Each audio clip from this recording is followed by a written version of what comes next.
भारत की सैन्य नीति से लेकर कूटनीति तक चीन पर भारी पड़ी है। एक हफ्ते के भीतर ही चीन कई मोर्चों पर पस्त हुआ है और उसके तेवर ढीले पड़े हैं। जमीन पर जहां लाल सेना पीछे हट रही है, वहीं तमाम बैठकों में चीन नरमी की गुहार लगा रहा है। उसके बयानों में चीनी उत्पादों और कंपनियों पर भारत की सख्ती का दर्द साफ नजर आ रहा है।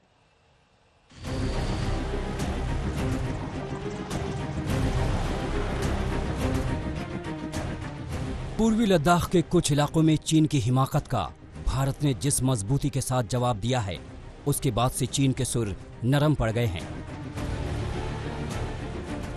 कुछ इलाकों में चीनी सेना पीछे हट गई है और ये प्रक्रिया लगातार जारी है।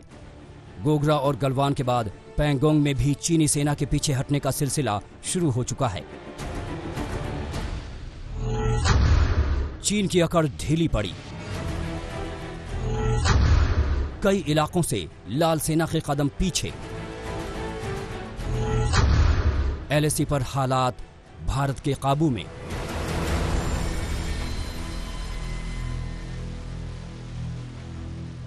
कुछ रोज पहले तक पूरी गलवान घाटी को अपनी बताने वाला चीन अब सीधे रास्ते पर आ गया है। हर बैठक में अब उसके तेवर नरम हैं।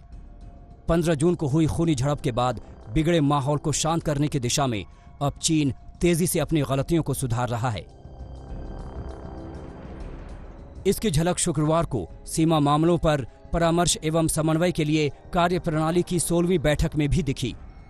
इसका एजेंडा एलएसी पर शांति की बहाली था। इसकी बैठक में एलएसी पर सेनाओं के पीछे हटने की प्रगति की समीक्षा की गई। चीन ने रिश्ते मजबूत करने की बात की। सीमाई इलाके में शांति और संयम के माहौल पर जोर दिया। विदेश मंत्रालय ने इस बैठक के बाद बयान में कहा कि वरिष्ठ सैन्य कमांडर सैनिकों के पीछे हटने की प्रक्रिया पूरी करने के लिए कदमों पर जल्द बात करेंगे। हालांकि भारत ने साफ कर दिया है कि वो इस बात पर नजर रखेगा कि चीन वादे के मुताबिक सेना को पीछे हटा रहा है या नहीं।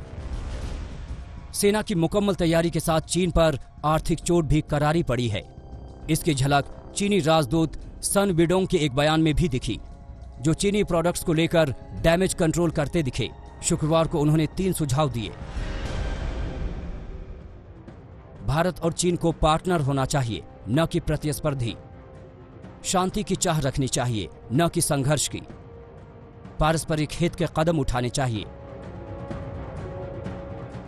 बैठकों में नरमी के साथ जमीन पर भी चीनी सेना पीछे हट रही है। लद्दाख के गोगरा में चीनी सेना पीछे हट गई है। यहां पर चीनी सेना ने अपने कदम 2 किलोमीटर पीछे खींचे हैं, जबकि Galwan hot spring PP-14, PP-15 में भी चीनी सेना पीछे लौटी है। पैंगोंग में भी चीनी सेना फिंगर 4 से पीछे हटकर 5 तक चली गई है। यानी भारत के तीखे तेवरों से चीन को समझ आ चुका है कि अब पीछे हटने में ही भलाई है। आज तक ब्यूरो। लद्दाख में चीन के साथ चल रहे तनाव के बीच भारत और अमेरिका के बीच रक्षा सहयोग को लेकर लगातार बातचीत चल रही है और इसी कड़ी में शुक्रवार को रक्षा मंत्री राजनाथ सिंह ने अमेरिकी रक्षा मंत्री से बात की। वर्तमान हालात में दोनों देशों के बीच हुई बातचीत बेहद अहम मानी जा रही है और इस बीच अमेरिकी कंपनी ने 22 अपाचे हेलीकॉप्टर्स की डिलीवरी पूरी कर दी है।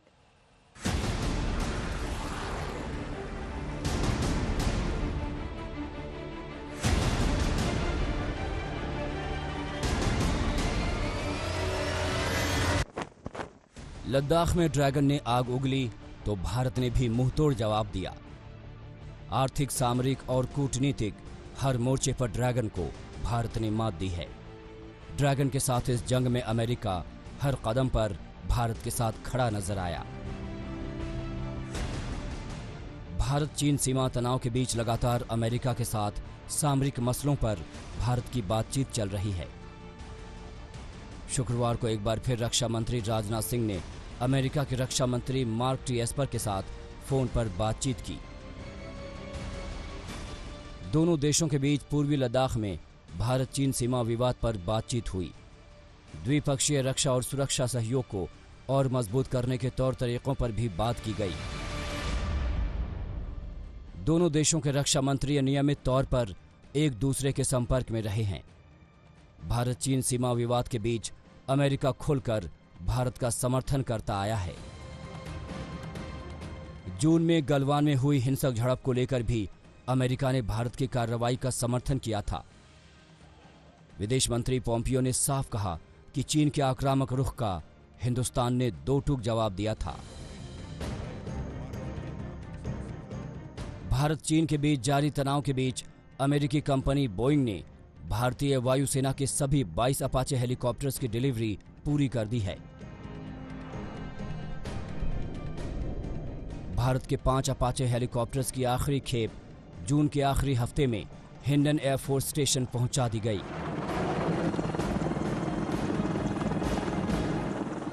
इस डिलीवरी के बाद ये लद्दाख में नाइट ऑपरेशंस भी कर रहे हैं और एलएसी पर चीन के खिलाफ किसी भी चुनौती के लिए तैयार हैं। अमेरिकी कंपनी के साथ ये डील 2015 में हुई थी।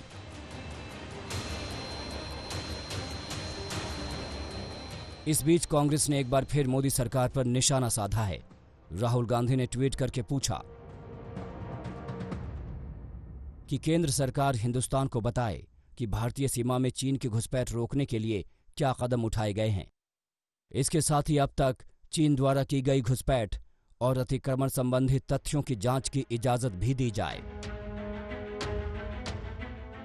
गलवान में सैनिकों के हिंसक झड़प के बाद से ही कांग्रेस केंद्र सरकार पर तीखे हमले कर रही है। चीन की घुसपैठ को लेकर जवाब मांग रही है। अभिषेक भल्ला, दिल्ली आज तक।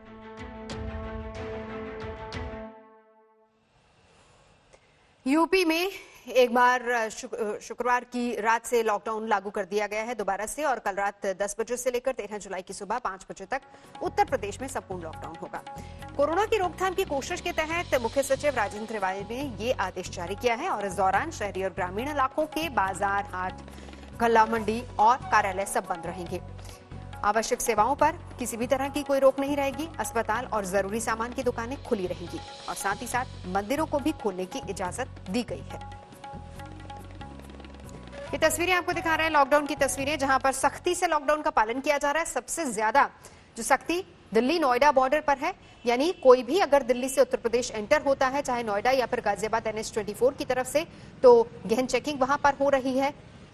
लखनऊ की तस्वीरें और लखीमपुर की तस्वीरें हम आपको दिखा रहे हैं।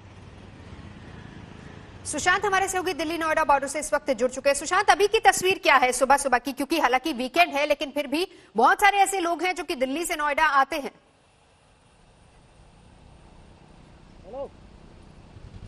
देखिए नवजोत, मैं आपको तस्वीरें दिखाना चाहूँगा दिल्ली और नोएडा के बॉर्डर की, क्योंकि सुबह का वक्त है और आप समझ सकते हैं कि छुट्टी का दिन है और ऐसे में लंबी लंबी कतारें जो है वो लाइन की यहाँ पर सुबह के वक्त ही यहाँ पर नजर आ रही हैं, क्योंकि 3 दिन का लॉकडाउन जो है वो इम्पोज किया गया है यूपी गवर्नमेंट की तरफ से वीकेंड के चलते, ताकि लोग घरों से बाहर ना निकले और कोरोना का जो संक्रमण लगातार उत्तर प्रदेश के अंदर बढ़ता जा रहा है उसको कंट्रोल किया जा सके। और ऐसे में जो भी एसेंशियल सर्विस से जुड़ी लोग हैं उन्हीं को जाने की इजाज़त जो है वो फिलहाल उत्तर प्रदेश पुलिस की तरफ से यहाँ पर नोएडा में जाने की दी जा रही है। इसके अलावा अगर कोई व्यक्ति एसेंशियल सर्विस से जुड़ा हुआ नहीं है, बाकायदा उसके पास जो है वो चेक किए जा रहे हैं। अगर नहीं जुड़ा हुआ है तो उसको वापस जो है वो दिल्ली की तरफ भेजा जा रहा है, क्योंकि लगातार जिस तरीके से कोरोना के जो मामले आप देख सकते हैं कि जहाँ पर पास जो है वो बाकायदा नोएडा पुलिस की तरफ से चेक किए जा रहे हैं, उसके बाद ही उनको नोएडा के अंदर एंट्री करने की जो इजाज़त है वो यहाँ पर फिलहाल जो है वो प्रशासन की तरफ से दी जा रही है।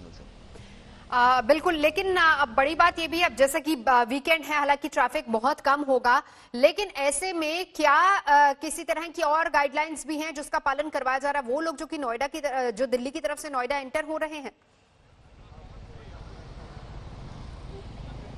देखिए नवजोत, मैं आपको ये भी बता दूं कि अगर गाड़ी के अंदर 2 से ज़्यादा व्यक्ति अगर बैठे हुए हैं तो बाकायदा उनको यहाँ पर समझाया जा रहा है कि आप सोशल डिस्टेंसिंग का पालन करें। गाड़ियों के अंदर इस तरीके से 3 से 4 लोग अगर बैठते हैं तो उनको वहाँ पर सख्ती के साथ जो है उनको बताया जाता है कि सोशल डिस्टेंसिंग पूरी तरह से मायने होनी चाहिए, क्योंकि लगातार कोरोना का संक्रमण जो है वो बढ़ रहा है। अभी आप देख सकते हैं कि तमाम यहाँ पर जितनी भी गाड़ियाँ उनके अंदर अगर कोई व्यक्ति 2 से ज़्यादा अगर बैठता है, एक सीट पे आगे और एक सीट पे पीछे के अलावा अगर 3 लोग बैठे हुए हैं तो उनको बाकायदा कहा जा रहा है कि आप इस तरीके से नियमों का उल्लंघन ना करें। इसके अलावा खुले के अंदर अगर बिगर मास्क लगाए कोई शख्स या गाड़ी के अंदर बैठा हुआ है तो उसका बाकायदा चालान करने की व्यवस्था भी जो है वो यहाँ पर प्रशासन की तरफ से की जा रही है कि लोग बिगर मास्क के जो है वो कहीं पर भी घूमते हुए फिलहाल नजर ना आए। जी जी, नजर आप बनाए रखिए सुशांत, हम लौटेंगे। दिल्ली नोएडा बॉर्डर से सुशांत जानकारी दे रहे थे। हालांकि सख्ती काफी ज्यादा है और कोशिश ये की जा रही है कि पास वालों को एंट्री दी जाए।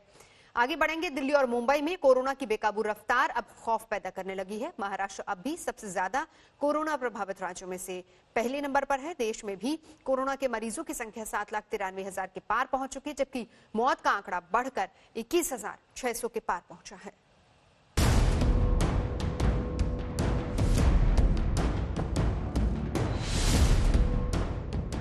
महाराष्ट्र में कोरोना की रफ्तार बेकाबू हो चुकी है। रोज बढ़ते आंकड़े सिहरन पैदा कर रहे हैं।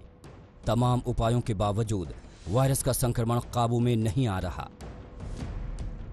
शुक्रवार को एक दिन में कोरोना के अब तक के सबसे ज्यादा 7,862 नए मरीज सामने आने से मुसीबत और बढ़ गई है। राज्य में बीते 24 घंटे में 226 लोगों की मौत हो गई, जबकि राज्य में कोरोना के कुल मरीजों का आंकड़ा 2,38,461 तक पहुंच गया है, जबकि अब तक 9,893 मरीजों की मौत हो चुकी है। मुंबई देश का सबसे ज्यादा कोरोना प्रभावित शहर है।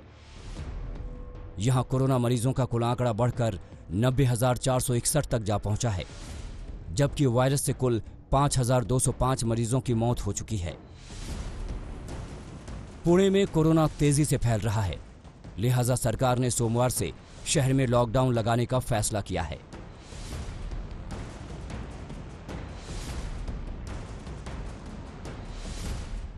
राजधानी दिल्ली में कोरोना मीटर ऐसी रफ्तार से भाग रहा है कि लोग डरने लगे हैं। दिल्ली में बीते 24 घंटे में कोरोना के 2,089 मामले दर्ज किए गए। इसी के साथ राजधानी में मरीजों का आंकड़ा 1,09,000 के पार हो चुका है। दिल्ली में अब तक 3,300 मरीज कोरोना से जंग हार चुके हैं। दिल्ली में कंटेनमेंट जोन की संख्या बढ़कर 633 हो गई है। कोरोना के खिलाफ सावधानी जरूरी है, क्योंकि अब भी मास्क और सोशल डिस्टेंसिंग ही इसकी सबसे बड़ी दवाई है। मुंबई से सौरव वक्तानिया के साथ दिल्ली से पंकज जैन, आज तक। तो कुल मिलाकर देखा जाए तो देश में कोरोना हर गुजरते दिन के साथ ही अपना शिकंजा कसता जा रहा है। फिलहाल राहत की कोई खबर नजर नहीं आती है, क्योंकि अब ये साफ हो गया है कि कम से कम इस साल भारत में कोरोना वैक्सीन नहीं आने वाली है। सरकारी महकमों ने संसद की एक स्थायी समिति को ये बात बता दी है।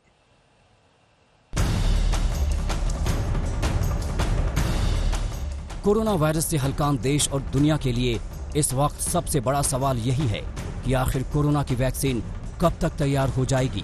वैक्सीन से जुड़ी हर खबर, हर सूचना हाथों हाथ ली जा रही है।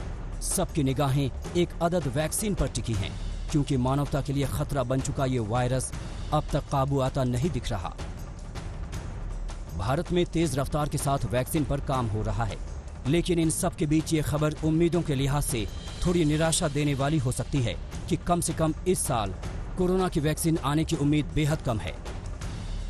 इस साल तैयार नहीं हो पाएगी कोरोना वैक्सीन। अगले साल से पहले उम्मीद बेहद कम। संसदीय स्थायी समिति को दी गई सूचना।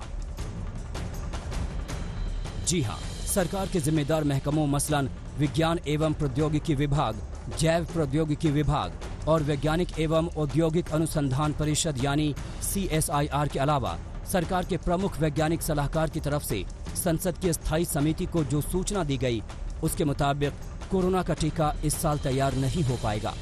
विज्ञान और प्रौद्योगिकी मंत्रालय से जुड़ी संसदीय समिति को इस बारे में तफसील से बताया गया। इस बैठक का एजेंडा ही यही था कि कोरोना से निपटने की तैयारी इस वक्त कहां और कैसी है। कांग्रेस के सांसद जयराम रमेश की अध्यक्षता में मार्च के लॉकडाउन के बाद समिति की ये पहली बैठक थी। इसी में टीके पर बात हुई और बताया गया कि टीका अगले साल ही आ पाएगा। भारत में जिस वैक्सीन की इस वक्त सबसे ज्यादा चर्चा है वो कोवैक्सीन है। इसको भारत बायोटेक और ICMR मिलकर बना रहे हैं। इसका क्लिनिकल ट्रायल शुरू होने वाला है। इसके अगस्त में लॉन्च की चर्चा थी। गुजरात की जाइडस कैडिला भी वैक्सीन पर काम कर रही है। वैसे दुनिया में 11 वैक्सीन को ह्यूमन ट्रायल की मंजूरी मिल चुकी है, लेकिन अब लगता है कि इस साल हमें वैक्सीन की जगह एहतियात बरत कर ही कोरोना से बचना होगा। दिल्ली से हिमांशु मिश्रा के साथ आज तक ब्यूरो। विश्व स्वास्थ्य संगठन ने कोरोना रोकने में धारावी मॉडल की तारीफ की है। WHO ने कहा है कि धारावी मॉडल ने दिखा दिया है कि कोरोना जैसी महामारी को रोका जा सकता है। WHO के महानिदेशक ने कहा है कि दुनिया भर में कई उदाहरण हैं जिन्होंने दिखाया है कि भले ही प्रकोप कितना भी ज्यादा क्यों ना हो, फिर भी इसे नियंत्रण में लाया जा सकता है। और इन उदाहरणों में से कुछ स्पेन, कुछ इटली, दक्षिण कोरिया, यहां तक कि धारावी में भी है। There are many examples from around the world that have shown that even if the outbreak is very intense, it can still be brought back under control. And some of these examples are Italy, Spain, South Korea, and even in the Harvey, a densely packed area in the megacity of Mumbai.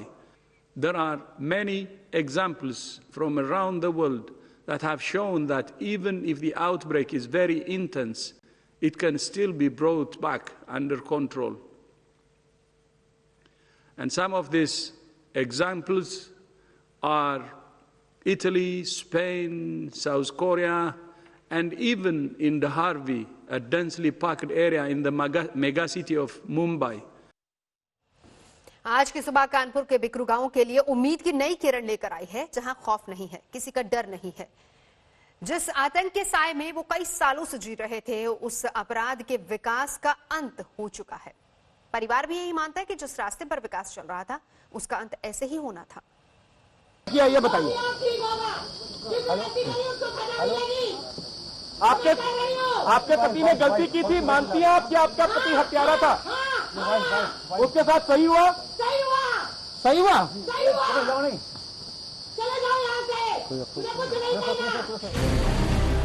ये चीख है उस पत्नी की जिसके पति के गुनाहों के रास्ते ने उसे विधवा बना दिया। आपका पति हत्यारा था, उसके साथ सही हुआ? सही हुआ?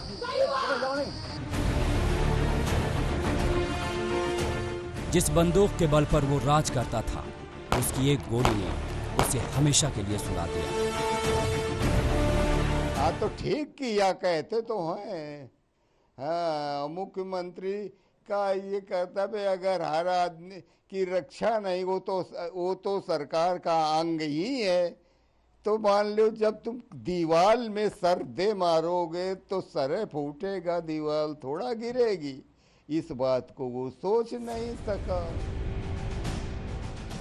8 पुलिस वालों के कत्ल करने वाले विकास दुबे का कानपुर के भैरव घाट में अंतिम संस्कार किया गया, जहां पत्नी ऋचा दुबे, बेटे और परिवार के कुछ करीबी लोग मौजूद थे, जिसके जाने के साथ ही आतंक के काले अध्याय का अंत हो गया।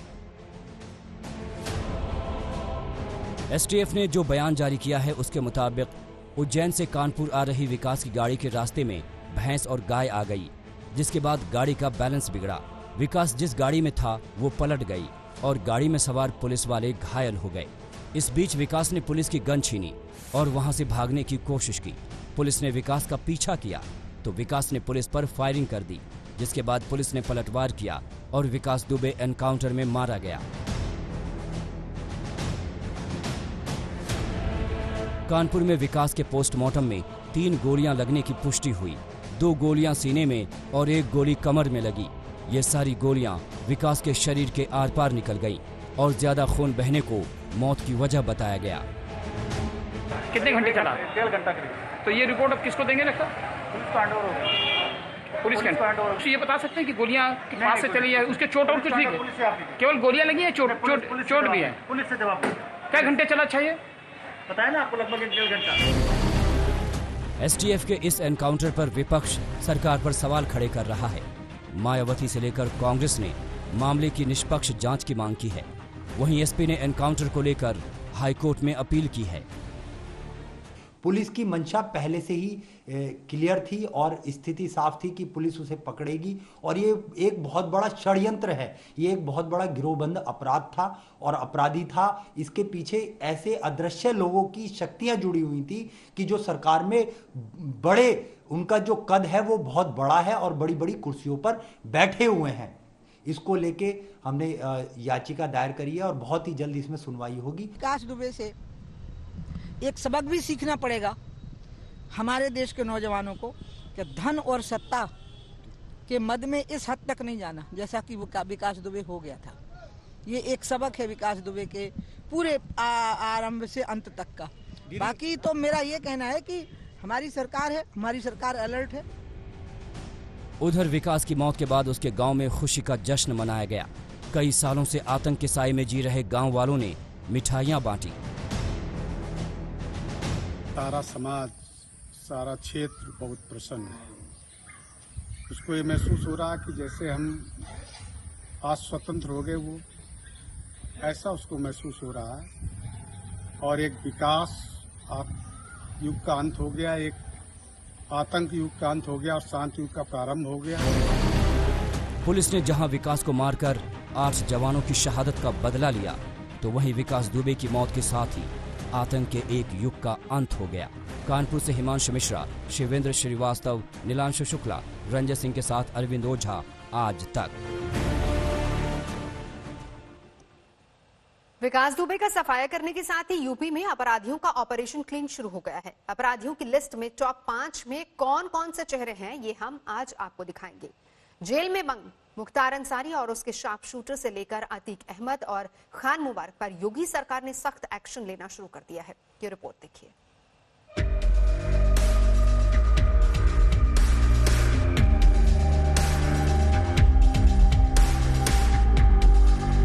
उमेश राय उर्फ गौरा राय, त्रिभुवन सिंह उर्फ पवन कुमार, अतीक अहमद, खान मुबारक, ये हैं उत्तर प्रदेश के टॉप 5 क्रिमिनल। विकास दुबे एनकाउंटर के बाद यूपी सरकार ने अपराधियों का ऑपरेशन क्लीन शुरू कर दिया। यूपी सरकार ने टॉप मोस्ट अपराधियों की एक लिस्ट बनाकर अधिकारियों को ताबड़तोड़ कार्रवाई करने का ऑर्डर दिया है। लिस्ट में पहला नाम मुख्तार अंसारी का है। पंजाब की रोपड़ जेल में बंद मुख्तार अंसारी पर हत्या, अपहरण और उगाही के 40 से ज्यादा मुकदमे दर्ज हैं।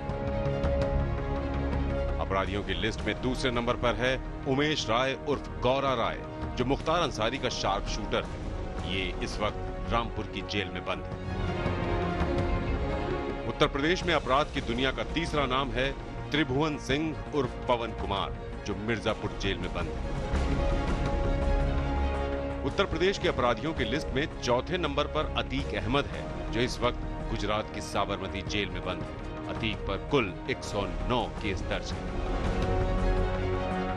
अपराधियों की लिस्ट में 5वें नंबर पर है खान मुबारक।